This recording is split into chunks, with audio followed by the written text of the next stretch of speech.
Hello Fit Yummy Mummies. Well, today is day 10 of the 4-week sprint, and I just want to give you some tips that will help take the stress out of meal planning. This is a quick one, and when you step back and think, oh, well, I didn't even realize that.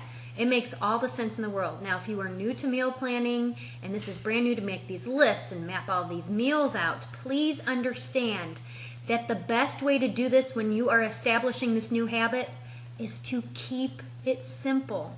There is no reason why you should drive yourself crazy trying to invent a brand new meal and snack every time that you eat. I mean, if you think about it, if we're eating, let's just say 5 times a day, 7 days a week, that's 35 meals. It would be ridiculous to come up with 35 unique individual meals and snacks. So instead, all I want you to do is break it down into the meals.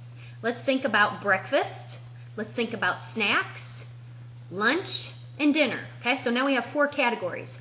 Of these 4 categories, let's say for breakfast, I just want you to come up with 2 different breakfast ideas. Rotate through them, rotate through those 2 breakfast ideas through the week. Now for lunch, come up with 2 lunch ideas. Rotate through it. For dinner, you might want to come up with something a little bit more creative, just because, that's when everybody says, oh, dinner's so boring, and that's when most people say, well, I'll just order something out or whatever.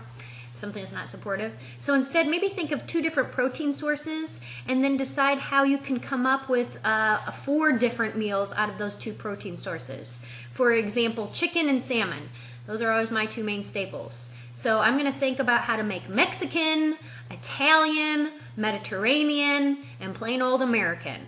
I just put those silly labels in there just so you can have an idea of, oh, well, there's lots of combinations if she just uses those words, yeah. And then I can rotate through those. I can make more of one meal one night, so that way I can use it for leftovers for the next day, and whatnot, whether it's breakfast, lunch, or dinner.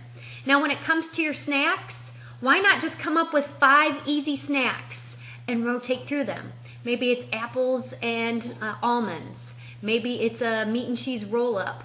Maybe it is Greek yogurt and blueberries. Come up with 5 snacks. That way, when you go to plan your meals, you feel good about the choices that you're making because you feel confident about these foods because you've eaten them before. They're familiar to you, and it's not stepping so much outside of the norm that you're not going to stick with it.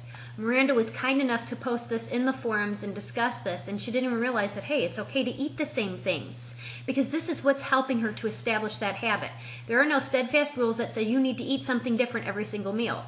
Now, once you establish this habit, that's when I want you to get more creative and say, you know what, I do need to add some more red vegetables to my meals this week. I do need to add some more greens to my meals. That's where you can take a step back and say, this is what I have been eating in the past, and now I'm going to see how I can revamp that this coming week and see how to add some more variety and more nutrients as well. So, make meal planning as stress-free as possible. If it means eating the same stuff just so you stick to it, go for it.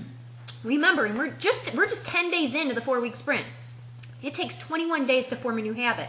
Make it as easy as possible in the beginning, and then challenge yourself as you become more familiar with these options and more confident with your choices. All right, there's your tip for day 10, stress-free meal planning.